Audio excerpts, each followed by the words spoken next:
Hi, good evening all. This is Pitambar Nachitan Pishayadi from PDM Advisors Private Limited.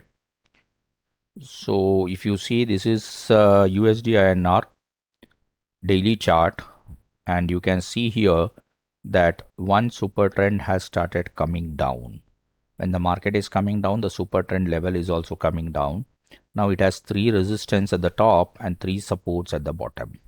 The resistance are at 80.60.51, 80.56.52 and 80.0477, and the support is at 78.61, 78.20 and 77.79.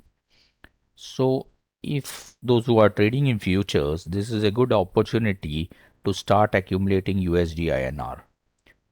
So you can keep on accumulating USD INR at a gap of say 25 paise or 50 paise as per your comfort level, and then you can profit whenever the market starts moving up. You can also trade in straddles wherein you get good returns on a monthly basis. Now coming to your Nifty and Bank Nifty. Now Nifty has a resistance, three resistance and three supports as seen yesterday. The supports resistance are at 18648, 18177, 18173, and the support is at 17615, 16938 and 16549.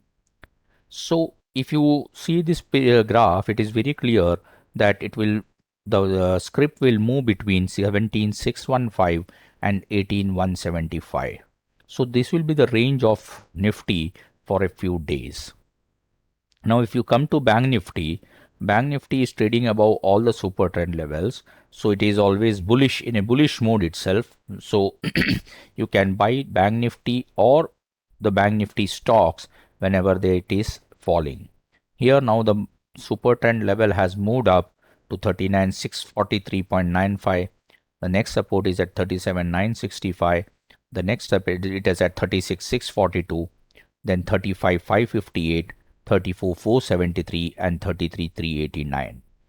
So overall the trend is bullish in case of Bank Nifty and as compared to Nifty. Now if you look at the grid trading of Nifty, you can see that the market opened between this blue line and the top blue line.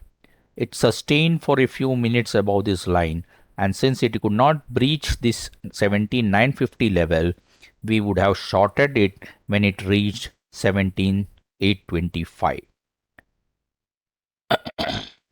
From this level, if you see, the market neither did go up nor it hit the stop loss, and the end of the day you would have ended with approximately 27 points loss.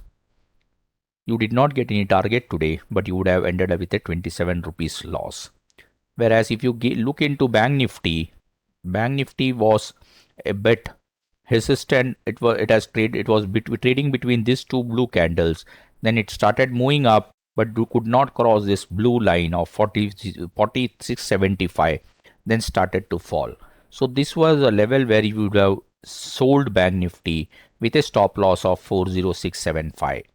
It reached 300 points down but did not reach the target. It missed the target by 3 or 4 points.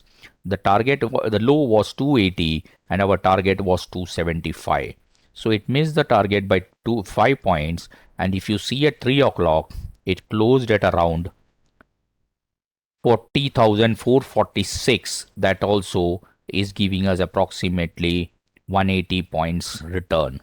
If you would have exited here with a less of 5 points, that means 345 points, we got a rally of 345 points, but we could not reach the target of 40275.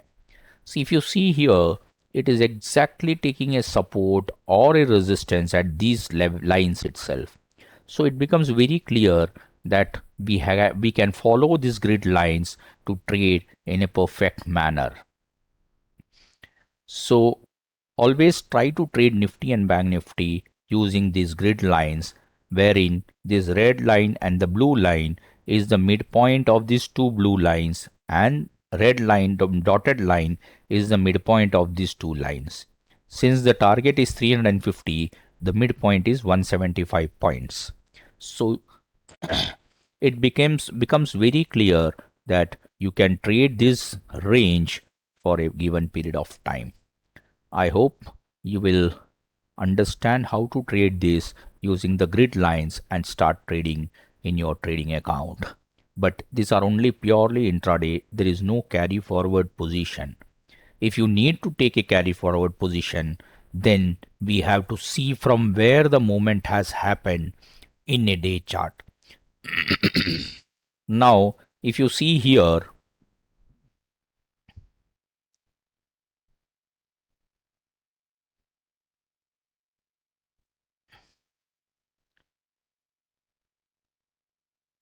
the earlier move has come from this level of 32,000.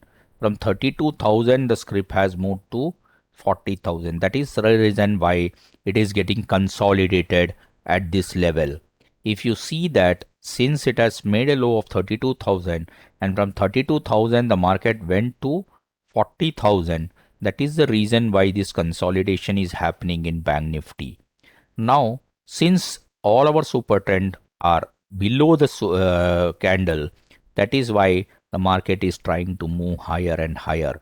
But the already 8,000 points move has come in from June 20 from 20th of June, 17th of June to 9th of September. So in these 2 months, the Bank Nifty has rallied by 8,000 points. Now, since this rally has come to this level, you can see some drop. And then if the market continues, if it does not break the super trend level, then you can see again upper movement. If you see for the past few months, it is cycling around the same level. Whereas in case of Nifty, also you can see the same thing, that it started moving from 15,183 levels and it has moved to 17,833 levels. That is approximately 2,600 points. Now you can see a consolidation over this range. But since Nifty has 3 resistance level, you can expect the market to go to the resistance level that we have seen in the earlier shadow indicator one. So basically, overall Nifty being bullish, we should always focus on the bullishness of the candle. If you go for a monthly chart, you can see it's always bullish. There is no bearishness in Nifty and Bank Nifty. If you look at a monthly chart, you can see there is complete bullishness. Here, it could not cross this level, but then again, it has risen to this level. So at every fall, you should accumulate either Nifty Bs or Nifty. You can go for Nifty options for a target of 18,500 points, 18,600. So you will get a very good return in these levels. So you can trade using this trend candle and trade candle also and get a good direction. Bank Nifty also is in the same way. It is bullish itself. It's not having bearishness. It has a resistance at 42,000. So you can expect the market to go to these levels. I hope you loved watching this video. Thank you.